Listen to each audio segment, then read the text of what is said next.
Hello everyone. आप सभी का स्वागत है आपके अपने चैनल सटीक जीके में। दोस्तों, आज के इस वीडियो में सिंधु घाटी सभ्यता से प्राप्त अवशेषों के बारे में बात करने वाले हैं, तो वीडियो को अंत तक जरूर देखिएगा। और अब तक आपने चैनल को सब्सक्राइब नहीं किया है तो देखने से पहले उसको कर लीजिए, ताकि हमारे जो वीडियो का नोटिफिकेशन है आप तक जरूर पहुँचे। तो चलिए फिर बात करते हैं सिंधु सभ्यता की। सिंधु घाटी सभ्यता की बात की जाए तो इसके जो अन्य नाम है कौन कौन से हो जाते हैं। अन्य नामों की बात करें तो इनके अन्य नाम हो जाते हैं कांस्ययुगीन सभ्यता, ठीक है, हड़प्पा सभ्यता, सरस्वती सभ्यता और प्रथम नगरीय क्रांति। ये इनके प्रमुख नाम हो जाते हैं। 1826 में चार्ल्स मिशान थे। कौन से थे? चार्ल्स मिशान।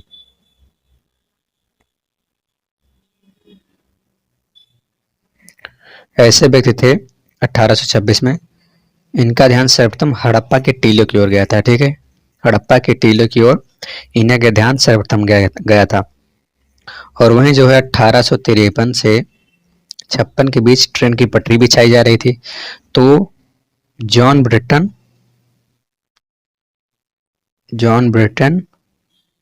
और विलियम ब्रिटन,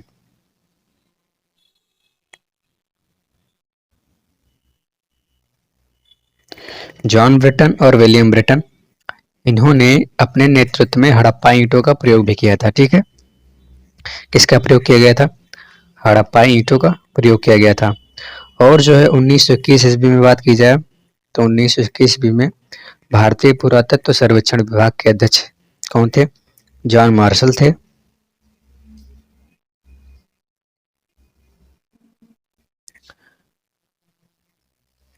तो इन्हीं के कहने पर, जॉन मार्शल के कहने पर ही दयाराम साहनी के नेतृत्व में, किसके नेतृत्व में? दयाराम साहनी के,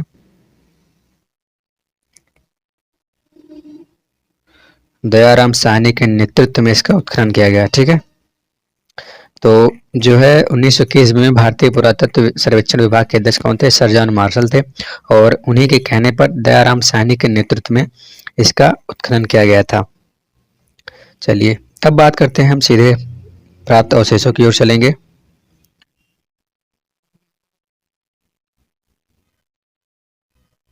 तो बात करते हैं हड़प्पा की। हड़प्पा सभ्यता की बात की जाए तो इसकी उत्खनन इसका कब हुआ था? हड़प्पा सभ्यता का उत्खनन कब हुआ था?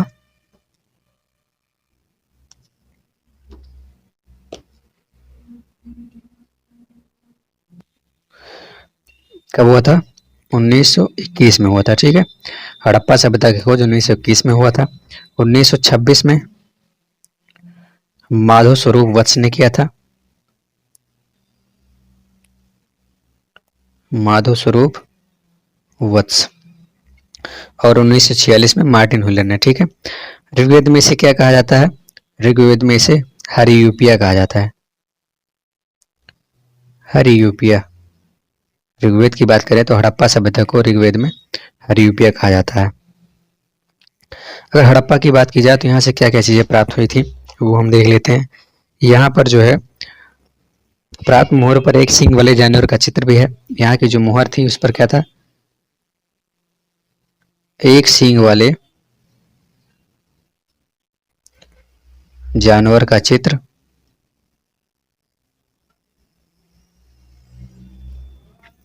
और एक मुद्रा पर गरुड़ द्वारा सांप को पकड़े हुए मिला, ठीक है। और मुद्रा पर गरुड़ द्वारा सांप को पकड़े हुए मिला, ठीक है। तो हड़प्पा सभ्यता में जो है एक सींग वाले जानवर का चित्र भी मिला और मुद्रा पर जो है गरुड़ द्वारा सांप को पकड़े हुए दिखाई पड़ा है। हड़प्पा सभ्यता में ही सर्वाधिक अभिलेख युक्त मोहरें भी प्राप्त हुए हैं। सर्वाधिक अभिलेख युक्त मोहर, ठीक है। सर्वाधिक अभिलेख युक्त मोहर कहाँ प्राप्त हुई है? हड़प्पा की सभ्यता में प्राप्त हुई है। पीतल का बना इक्का, ईंटों का बना वृत्ताकार चबूतरा भी यहीं से प्राप्त हुआ है, ठीक है। पीतल का बना इक्का किसका? पीतल का बना इक्का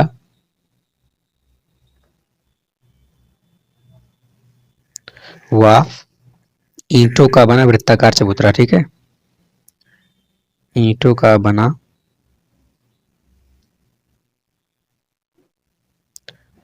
वृत्ताकार चबूतरा भी यहीं से प्राप्त हुआ है। और हड़प्पा सभ्यता की बात करें तो यहाँ मातृ देवी की मूर्ति, शंख से बना बैल और R37 कब्रिस्तान भी मिला था। ठीक है, R37 कब्रिस्तान तथा H कब्रिस्तान कहाँ से मिला था? हड़प्पा की सभ्यता से मिला था।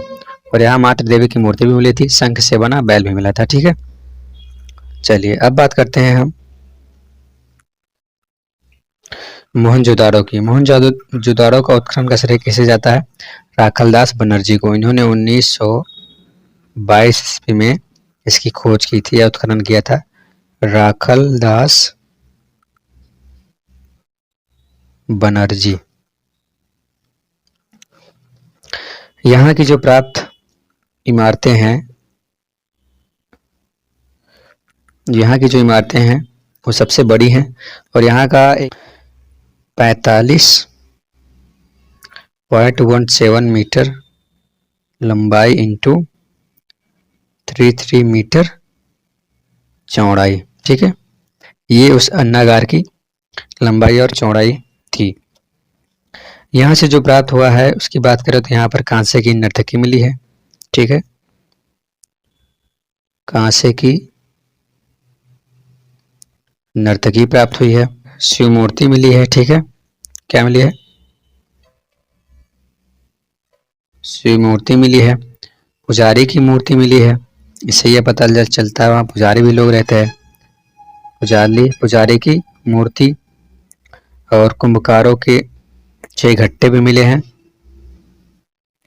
कुंभकारों के 6 घट्टे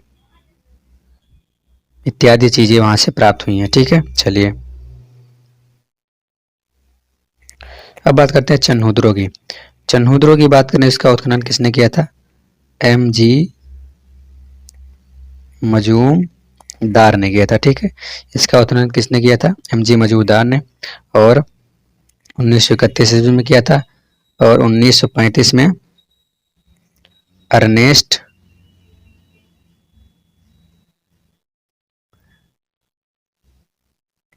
वैके ने किया था। ठीक है, मैके ने इसकी खोज की थी, अर्नेस्ट मैके ने इसकी खोजा था।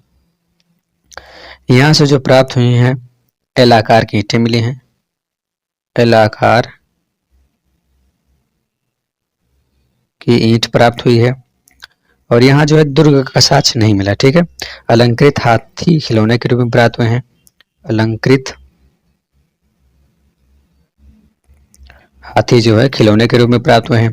कुत्ता बिल्ली का पीछे करता हुआ पैरों के निशान में प्राप्त हुए हैं और सौंदर्य प्रसाधन का सामान मिला है। ठीक है, सौंदर्य प्रसाधन का सामान भी यहीं से मिला है, जैसे लिपस्टिक हो गया, ये सब चीजें यहीं से प्राप्त हुई हैं। अब बात करते हैं लोथल की। लोथल की बात की जाए तो इसका उत्खनन किसने किया था?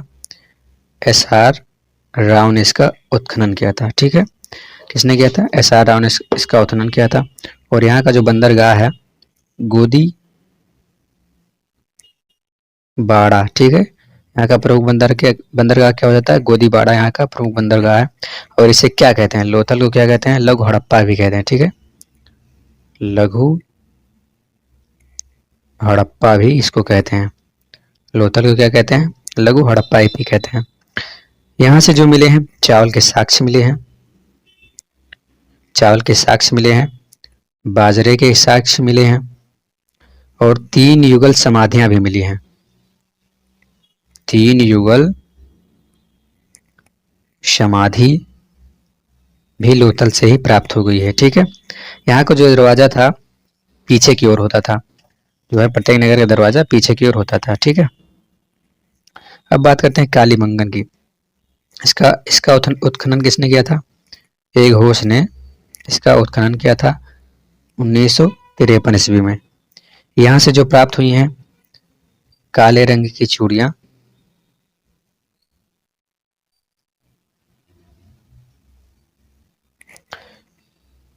ऊंट की हड्डियां,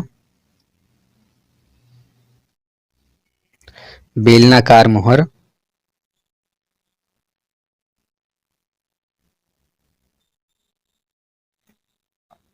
अलंकृत ईंट आदि मिले हैं। ठीक है, अलंकृत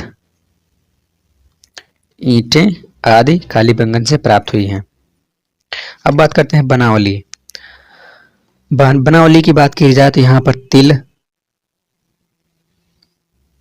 जौ, सरसों का ढेर आदि के साक्ष्य रूप में यहाँ पर मिले हैं। ठीक है, यहाँ पर तांबे का जो है वर्णाग्र भी मिला है और हल खिलौने के रूप में प्राप्त हुआ है। ठीक है, क्या हल जो है खिलौने के रूप में प्राप्त हुआ है और तांबे का वर्णाग्र भी मिला है। बात करते हैं सुरकोटदा की। सुरकोटदा में जो है घोड़े की अस्थियां प्राप्त हुई हैं, घोड़े की अस्थियां यहाँ पर प्राप्त हुई हैं और एक विशेष प्रकार की कब्रगाह भी मिली है।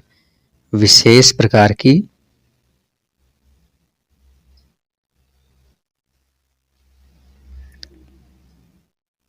कब्रगाह भी यहाँ से प्राप्त हुई है। ठीक है, चलिए अब बात करते हैं रंगपुर की। रंगपुर की बात करें तो यहाँ पर गेहूं के साक्ष्य मिले हैं। गेहूं के साक्ष्य कहाँ मिले हैं? रंगपुर में मिले हैं। यहाँ पर जो है धान की भूसी,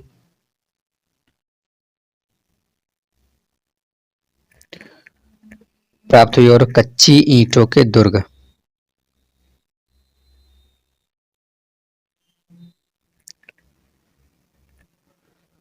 आदि चीजें यहाँ से प्राप्त हुई हैं। ठीक है,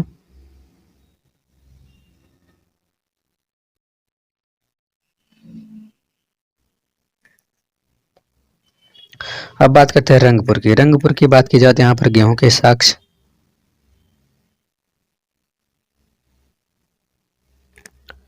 धान की भूसी,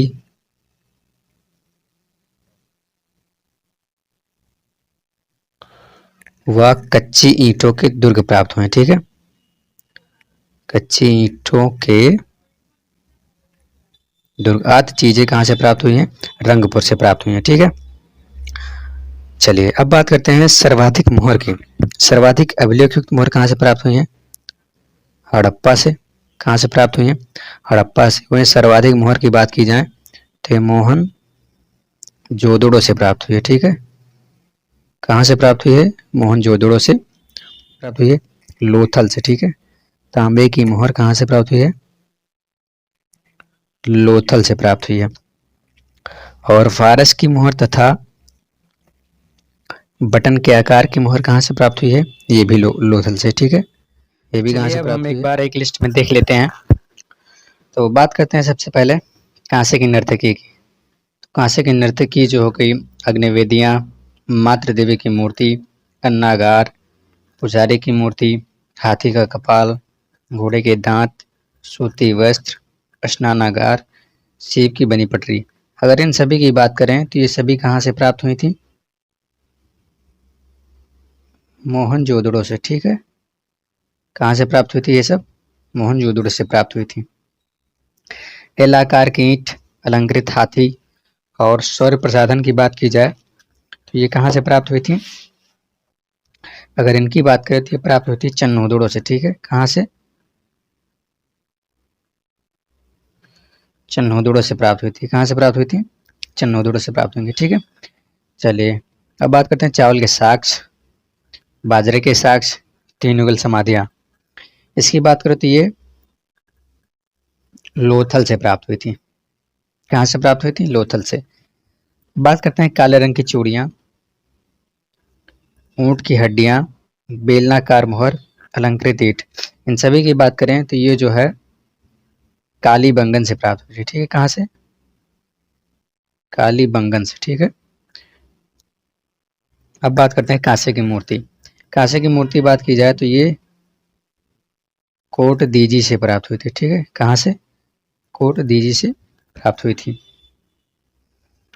गेहूं के साक्ष्य, धान की भूसी, कच्ची ईंटों के दुर्ग, इन सभी की बात करें तो ये जो है रंगपुर से प्राप्त हुई थी। कहाँ से प्राप्त हुई थी? रंगपुर से।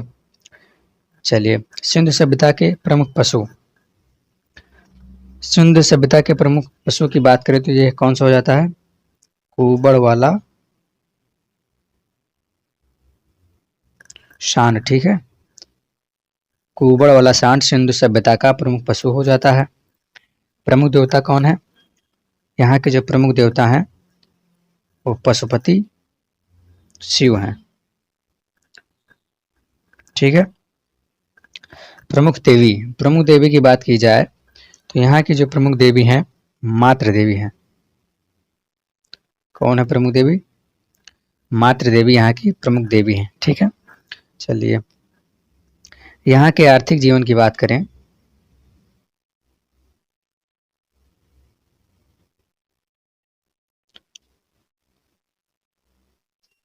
तो यहाँ के जो निवासी थे उनको कुल 9 फसलों का ज्ञान था।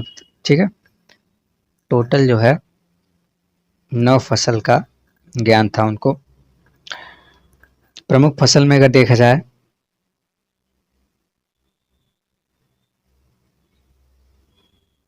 तो प्रमुख फसल हो जाता है गेहूं, जौ, चावल, कपास। अर्थात कपास उगाने का श्रेय जो है सिंधु घाटी सभ्यता को ही जाना जाता है। तो ये जो प्रमुख फसलें थी इस प्रकार हैं, गेहूं, जौ और चावल। ठीक है, अब बात की जाए कि ये सब कहाँ से प्राप्त हुई थी। अगर प्राप्ति की बात की जाए तो जौ जो है वो बनावली से। ठीक है, गेहूं की बात करें तो रंगपुर से, चावल की बात करें लोथल से प्राप्त हुए थे। ठीक है, इसका ट्रिक हो जाता है जब गौरी चली जलंधर। ठीक है, तो ये ट्रिक हो जाता है। तो आज की वीडियो में इतना ही, मिलते हैं किसी अगले वीडियो में। तब तक के लिए आप लोग स्वस्थ रहें, मस्त रहें।